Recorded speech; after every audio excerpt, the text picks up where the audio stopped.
Bukas na nga July 7, sisimulan ang pilot implementation ng fully online contract verification sa Migrant Workers Office Dubai or dating Polo Dubai. Meaning guys, kahit nasa trabaho kayo or kahit nakahiga kayo sa inyong flat or sa inyong villa or sa inyong nirerentahang bahay, ay pwede kayong makapag-verify ng inyong kontrata. At online na rin ang pag-release ng Polo Verified Contract after yung makapagbayad online. Ang Department of Migrant Workers, ang tahanan ng OFW, ang ating pong nakapagtaguyod ng kapakanan ng mga overseas Filipino workers. Dito sa Migrant Workers Offices Dubai and Abu Dhabi, kami po ay magsasagawa ng online contract verification.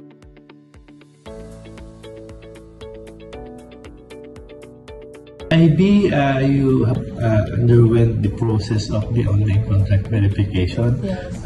Our second batch for the pilot test. Kamusta yung experience mo from the start, starting from the uploading of the documents until makuha mo yung last part to the OEC? So, yung process po, sobrang hassle-free. Ang bilis lang niya kasi i-upload, i-ready mo lang yung documents mo, tapos i-upload mo. Once na-upload, mag-automatic, nandun na yung mga data. May konting ano lang, i-check mo lang yung information, kung correct ba siya, same. But sobrang bilis po. Tapos, yung process, hindi siya hassle. So, how about the payment? Online na rin ang payment natin. How's your experience? Mas convenient din yung online payment kasi usually dito sa Dubai hindi na tayo nagka-cash usually. So pag online payment, mabilis lang din siya. Like, connect mo lang siya tapos okay. Tapos next proceed ka na. Yes, how about the amount, the convenience fee of 21.50 that will be charged sa mga applicants natin for using the platform? For me po, yung 21 is very reasonable siya kasi 21, hindi ka na, kumbaga, in the comfort of your home or kung saan ka, pwede ka na makapag-apply ng verification for contract at saka with OEC na yan. So, sobrang bilis compare sa magta-travel ka pa, mag-absent, ganun. So, okay. Para sa kanya, sinagot po yung 21. Would you recommend sa mga kababayan natin once na-roll out na natin ang online contract verification for them to try and use the online? Opo. Super recommended po. As in, sobrang hassle-free. So, para sa mga karagdagang impormasyon kagaya ng mga requirements at kung paano kung nakauwi ka sa Pilipinas na walang dalang Polo Verified Contract, eto guys, panoorin nyo para sa kumpletong detalye. Napakaraming mga OFW ang nagtatanong kung paano daw kung nakauwi ka sa Pilipinas na hindi nakapag-verify ng kontrata sa Polo, lalo na dito sa Dubai. Dahil guys, kapag may employment changes kayo kagaya na nag-change employer or mga galing sa visit visa na naging employment visa sa ibang bansa, ay required kayo magpa-verify ng kontrata sa Polo Dubai or sa Polo Office para makakuha kayo ng updated OEC sa Pilipinas. Ngunit, paano nga kung nakauwi ka for emergency at hindi ka nakapag-verify ng kontrata? Ito ang pwede nyong gawin sa Polo Dubai. Yung mga nakauwi na sila pero emergency at saka hindi nakapag-verify ng kontrata kasi emergency. Meron ba bang solusyon dyan? Nasa Pilipinas sila. Meron ba bang solusyon makakuha ng OEC or makapag-verify ng kontrata? Yes. Binibigyan natin ng pagkakataon yung mga kababayan natin. Sabi mo, emergency, hindi nakadaan sa MWO, pwede silang mag-authorize ng representative. Dito? Yes. Okay. Oo. Within 5 days, bago sila bumalik dito sa UAE, papakita pa rin yung ticket, and then may authorization from the worker, ino-authorize yung kanyang kaibigan, kaopisina, kung sino man. And then magpo-photocopy lang ng Emirates ID.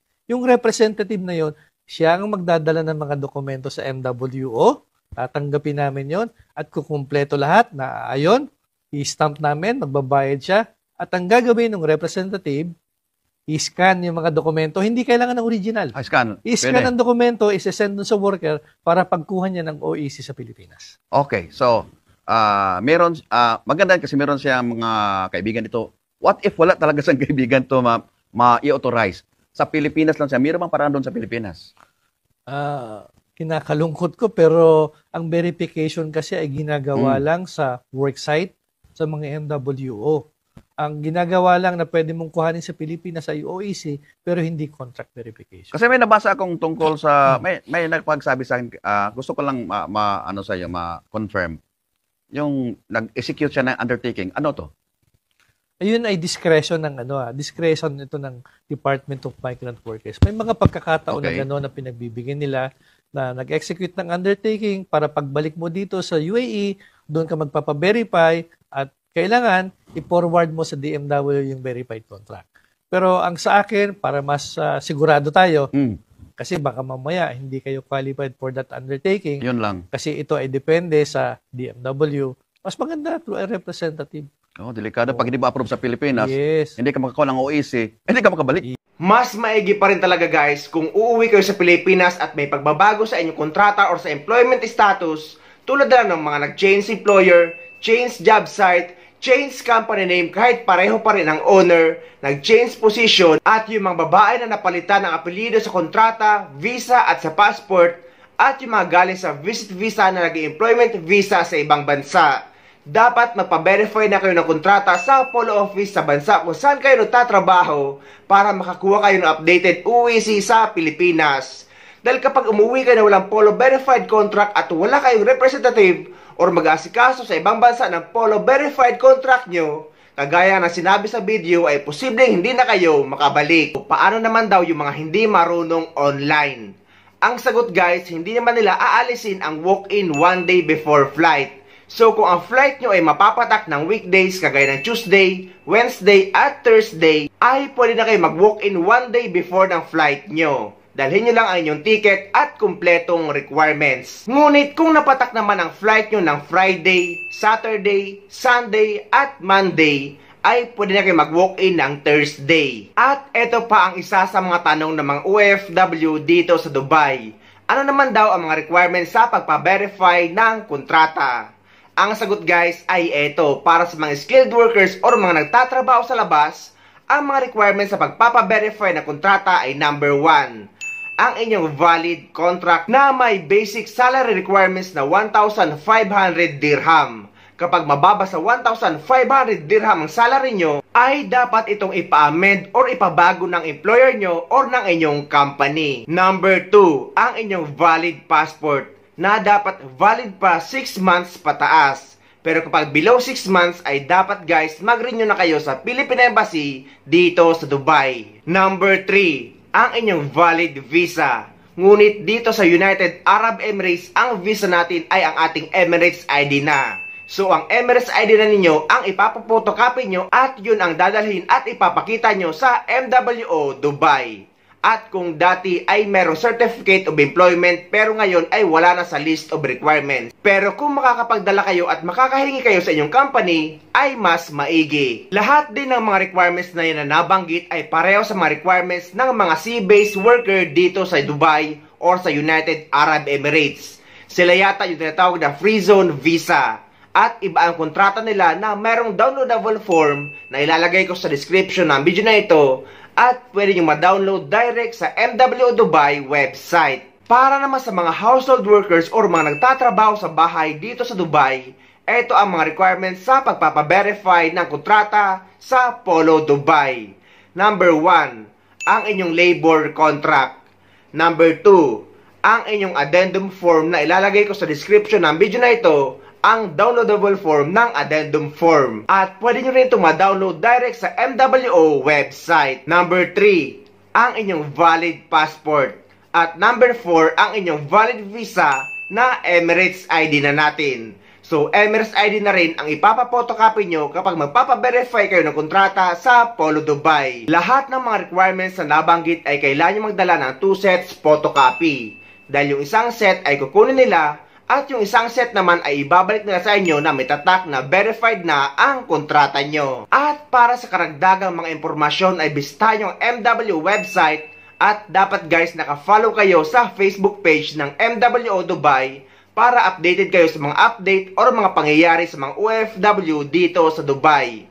At after nyo mapasok ang website, ay i-click nyo yung MWO service. At i-click nyo yung contract verification at i-scroll nyo lang at makikita nyo na dyan ang mga requirements at dapat gawin kapag magpapaverify kayo ng kontrata sa kanila. Sa mga for renewal na lang din ng OWA membership na hindi uuwi sa Pilipinas, ngunit nagtatrabaho pa rin sa parehong employer at dati nang rehistrado sa OWA or dati nang may OWA membership. Kailangan nyo lang mag-walk-in or hindi na kailangan ng appointment kapag magre-renew kayo ng inyong OWA membership sa Polo Dubai.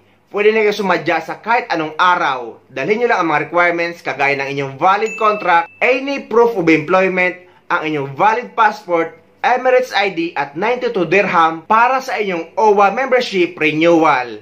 Ngunit sa mga wala namang oras or walang pagkakataon na makapunta sa Polo Dubai or MW Dubai para makapag-renew ng kanilang OWA membership, ay pwede kayo magpa-renew ng inyong OWA membership sa kamag-anak nyo sa Pilipinas.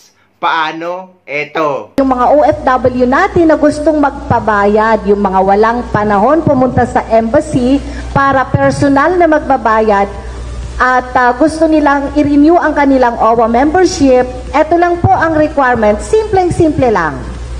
Ipadala nyo rito sa Pilipinas ang inyong work permit, employment contract, first page ng inyong passport kasama yung picture nyo na mayroong signature, at saka authorization nyo na ipapabayad nyo ang inyong OWA membership nyo dito sa Pilipinas. Ganun lang po kasimple para makabayad na po ang inyong nearest of kin para ma-renew ang inyong OWA membership. Yes, tama-tama po yung Ma'am Jane. At doon sa ating valid visa sa ating mga kontrata, pwede po ninyong ipadala yan through messenger. I-send nyo lang po sa mga messenger ng inyong mga kamag-anak dito at ipapaprint na lang po nila yan dito sa Pilipinas.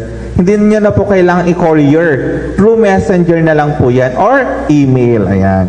Ayan, nakikita nyo sa screen yung mga documents po na kailangan po ninyong i-provide pag nag-renew po kayo ng membership ng inyong kapamilyang OFW. Pwede nyo po itong i-screenshot para hindi nyo po makalimutan.